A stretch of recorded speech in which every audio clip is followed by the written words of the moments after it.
This podcast is brought to you by sarahraven.com, which is home to everything you need for a truly beautiful and productive garden. You'll also find great and essential gardening kit and stylish, lovely things to have in your house to bring the outside indoors, all inspired by the garden and the house being tied together. There's also plenty of garden inspiration, how-to videos and specialist growing guides. So head over to sarahraven.com today to discover even more.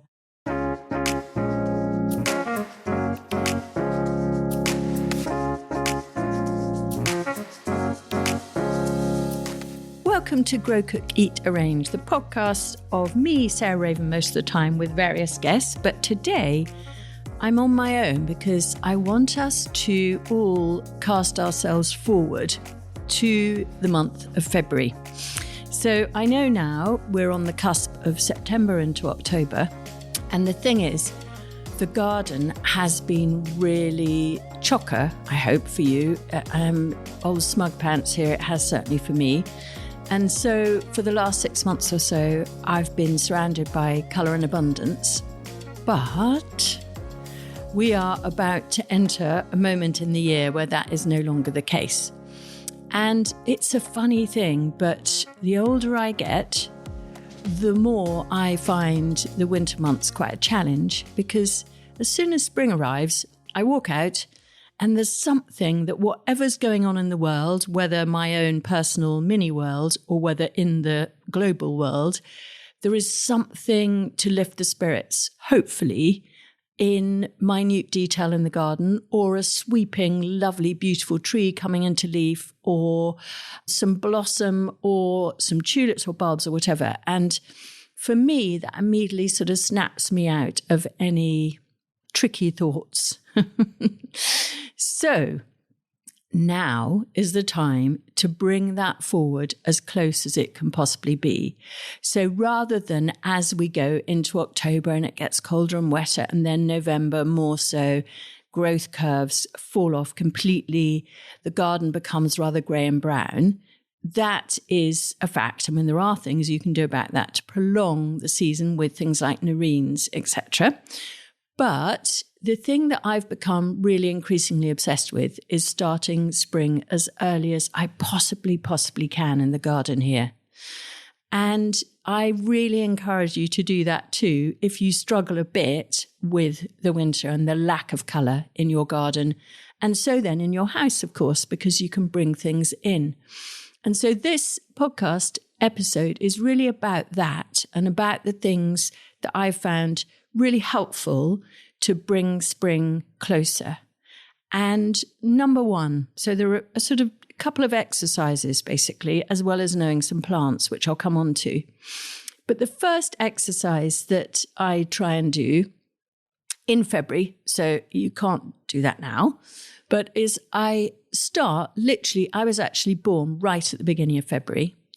And from that moment on, I really try and do this sort of every Saturday or Sunday, and I go out into the garden with a trug, a flat trug, either from willow or I've got a rather lovely metal one that Adam was given by somebody in his life called Shirley, and she died about 6 or 7 years ago. So we treasure this metal flat trug with a handle, and out I go with my snips, and I pick a little mini bunch of everything that I really love in the garden at that moment. And so what is it? Well, I'll come on to that. I'll come on to the plants. But what I do is I have rubber bands on my wrist because these are very delicate little things. And you don't want them to end up in a sort of schmozzle getting bruised in the bottom of your basket. So I put a rubber band, quite fine ones, around each little bunch of snowdrops or aconites or whatever it is. And as I say, I'll come back to that. And I plop them into the bottom of the basket. And then what I do is, one, I've picked things to make the house look really lovely for the next week. And with stem ends seared, almost everything at that time of year will last a week or almost.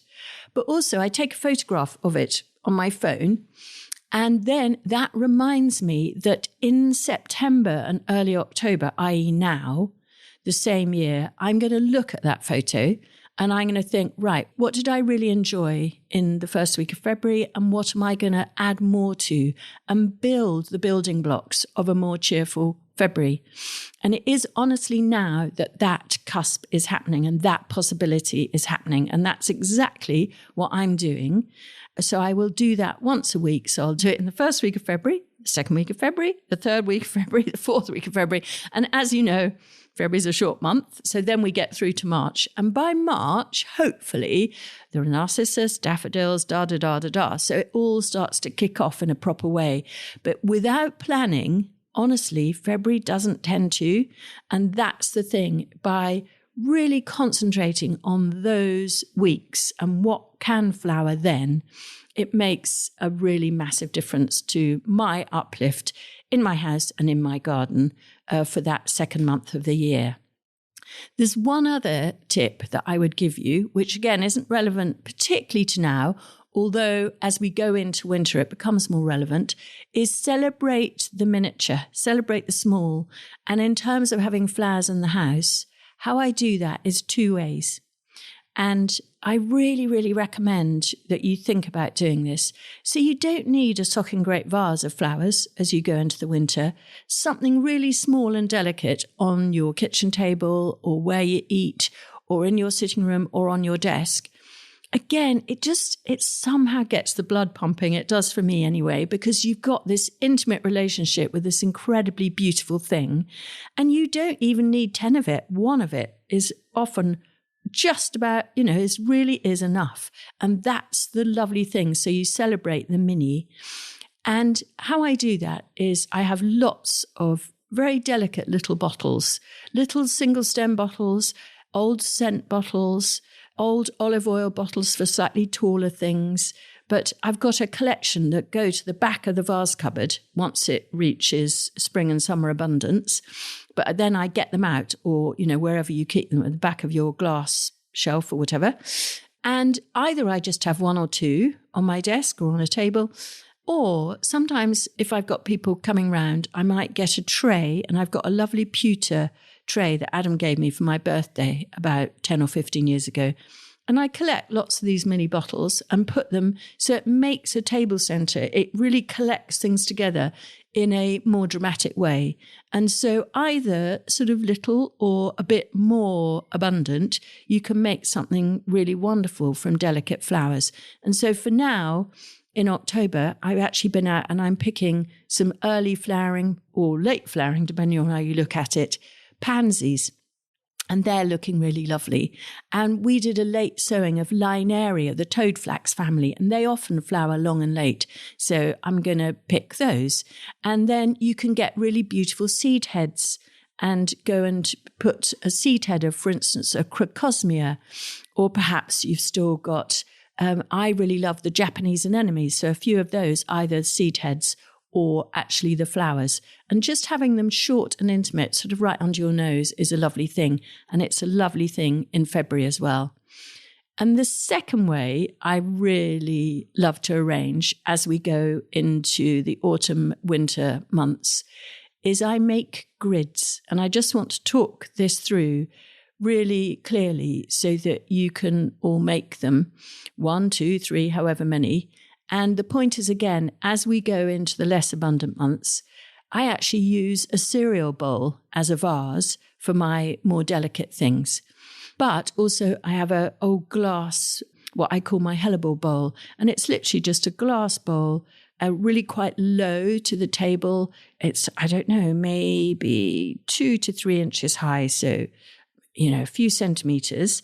And it's quite wide and it makes a really fantastic table centre with a grid. So either quite large or really tiny. And then I also use my salad bowls in a similar way with more abundant things in the summer months with roses, etc. But it's also a very good way of arranging chrysanthemums. So they're coming into season now and are looking fantastic. And they look great on a really short stem because you then look into the firework display that is a chrysanthemum if you go for the informal, crazy cactus spidery ones rather than the more formal spray chrysanths. So how do you make a grid? So get your bowl and as I say, I've got several of these grids, so you might want to make more than one at once. And what I do is I go into the garden or the potting shed and I find either bamboo canes, or here we pick our own bamboo, or anything. It could be dogwood, it could be some side branches of hazel, but they need to be not too twiggy so that they're straight and unbranched. So like a bamboo cane, if you see what I mean. But you'll have lots of stems like that in the garden right now, beginning to drop their leaves. But in February, they will have dropped their leaves. So this, if you want to do it now, then you might want to strip the leaves, but through the winter, they will drop their leaves naturally. And what you want to do is, for a little mini cereal bowl, I will probably get 3 stems, maybe about 90 centimetres, 3 to 4 foot tall, and I cut them into lengths, which are long enough to go on the bowl and slightly overhang it on either side so that they're not going to plop down into it, if you see what I mean. So you basically cut them so you can then create a noughts and crosses grid over your bowl. So you do it in one direction, so going across ways, and then at 90-degree angle, you do another section, and 4 or 5 sticks or stems going across like that in either direction. So you've got a noughts and crosses grid that is slightly overhanging the sides of your bowl. Then what I recommend, we use flexi-tie here, which is that stuff that's made from recycled plastic. And the great thing is it's hollow, so it has some elasticity to it. You can, of course, use twine, but the brilliant advantage of flexi-tie is that when you're using it with natural material, like a branch or a twig from the garden, as that twig dries, it shrinks a little bit. And so if you do it with twine, it will come a bit loose at your knots. Whereas if you do it with flexi-tie, then as the branch shrinks, the flexi-tie shrinks back and holds it tight. So that's why we use it. But if you're using a bamboo cane or a kiln-dried willow, which is another thing that I use for a bigger bowl, then they're inert, so they're not going to shrink back at all, so you can just use twine. Now, the key thing here, and it's the only key thing really, I just do a normal granny knot, but what I do is I absolutely make sure that I go round twice with a bit of flexi-tie, round at every single join. So where you've got the cross-section of the right angle bits of, one going in one direction, one going another, at every single one of those crosses, I go round twice, and then I tie it off just with a single knot, and then I turn it back and do it neatly going back in the same direction. So I've got a knot in a figure of 8, if you see what I mean. Now, I tie them loosely initially at all those cross-sections, and then one by one, starting in the right-hand corner, I tie them off tightly. And that way, if you tie them all, this is crucial, this bit, if you tie them all going in the same direction, your knots, so either from bottom left to top right, or from bottom right to top left, if you see what I mean, but they must all be in the same direction. You can't have any going in the other direction. Then what you'll find is once they're all tied, you can lift the grid off your bowl and it concertinas away in the most brilliant way, like one of those old-fashioned wine racks, you have in your kitchen to have your bottles on or whatever, and it just concertinas away. And then you can shove it in a cutlery drawer or shove it wherever and it folds away really neatly. And I actually have a hook where I keep my vases on the wall, and I have various different sizes, and I always try and put them back there. So when I'm sort of in a rush trying to do an arrangement with delicate flowers, I know exactly where they are. So the grid is a brilliant thing for the winter because it shows delicate, beautiful, intimate flowers incredibly intimately in a small scale, but also it's absolutely brilliant for things that like camellias, which flower in January and February, or winter flowering clematis you can use it for, but then I would use a bigger bowl. So that's when you're moving towards a salad bowl. And then going through the year, what you'll find is that flowers last better, particularly some on a shorter stem. So for instance, really fragrant, heavy-headed, old-fashioned cabbagey style roses last much better on a short stem than on a long stem. So again, that's exactly how I would arrange them. Or if you have really massive, amazing sunflowers, they can just go at the top of their stem and the flower heads can hang their heads to the table. And again, I find them absolutely brilliant, threaded through a grid. So there are lots of different things that are a little bit temperamental on a long stem in a big vase, but will work really, really well threaded through a grid. So whether it's small and intimate or socking great table centers for a big party, they are ideal. And again, of course, because they're low, they are brilliant for table centers for a party, because people on the one side of the table can see very clearly into the eyes of the person on the other side of the table without a vast vase of flowers and foliage obscuring their view. So they are popular in that way too, because it means the flowers aren't in the way of conversation. So back to varieties to bring spring closer. So in the start of February, I find the old-fashioned Iris unguicularis, which are the Algerian iris, if you want to Google them, which are perennials that thrive in really rubbish soil. So I grew up with these on my parents' doorstep, and you walk past them throughout the winter, and there were these absolutely beautiful purple velvet flowers with actually rather a lovely, delicate scent. So Iris stylosas, they're sometimes called, Iris unguicularis, or the Algerian iris. And they have quite messy foliage, but they have the most wonderful flowers at the leanest time of year. And I find they flower in a really horrible place, practically in builder's rubble, pretty much all the way through the winter. So that's a really good thing for the first week of February. And then coming after them, there are various Iris reticulatas, the little February iris. And these normally, if you can give them a bit of protection, they'll start to flower in the last week of January, first week of February. But outside, if you don't have that, they will honestly be in flower by Valentine's Day. And one of the things we do here quite a lot are trialing and testing things. And in this last winter we've just been through, we did a big planting of 12 different Iris reticulata varieties to see which we loved most. And it's worth me just going through those sort of results, really.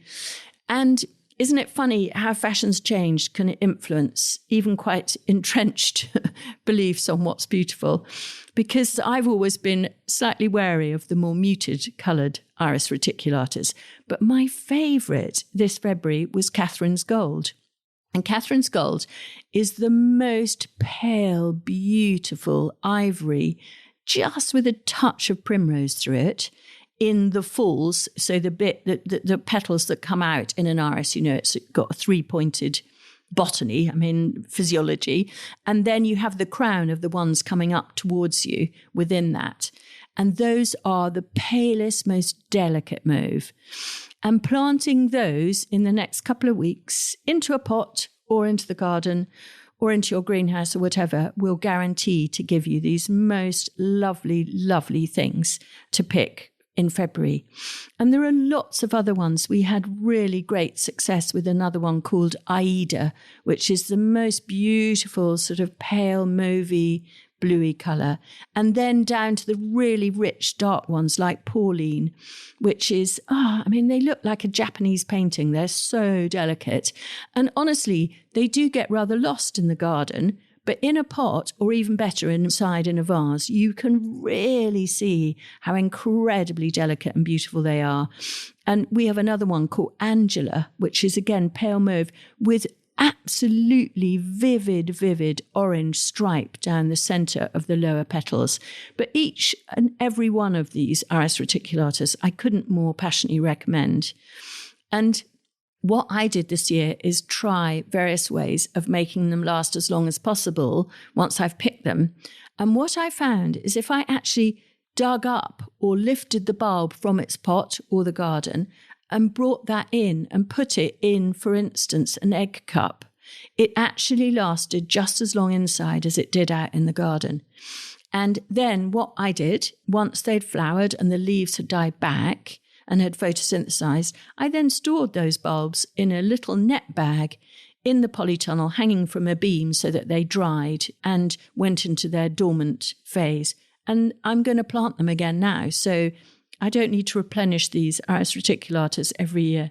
So they give you good value, I think, and they really give you February cheer. So for me, they are an absolute must-have. And I plant more and more of these every year. I'm just obsessed with them.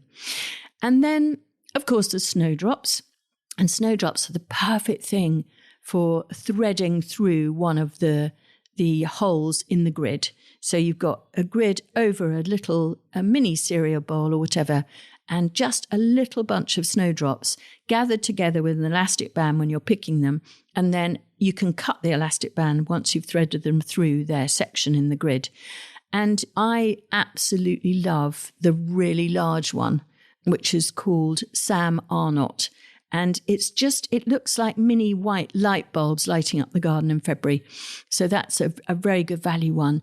Maybe about twice the height and 2 or 3 times the size of the flower of the natural wild snowdrop. So it just makes it that much more showy and splendid in a way.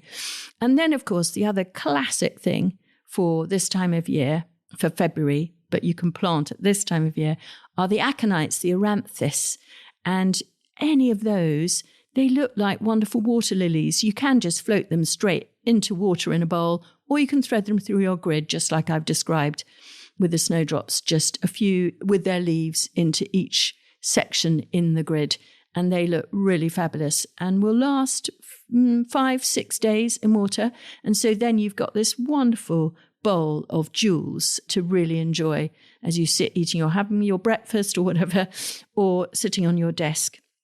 So for me, those are the kind of must-haves to bring spring closer into February.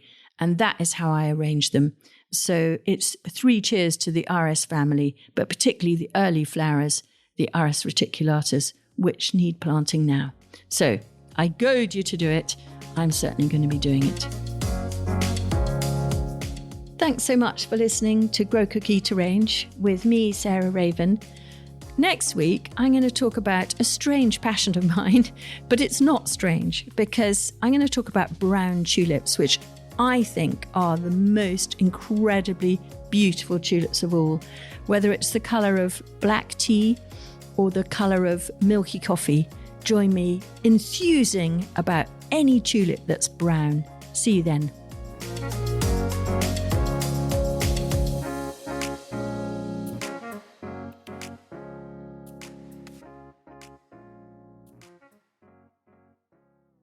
You can find more information, photos and advice sheets on all the plants and recipes we talk about on this podcast by heading to the show notes or at sarahraven.com/podcast.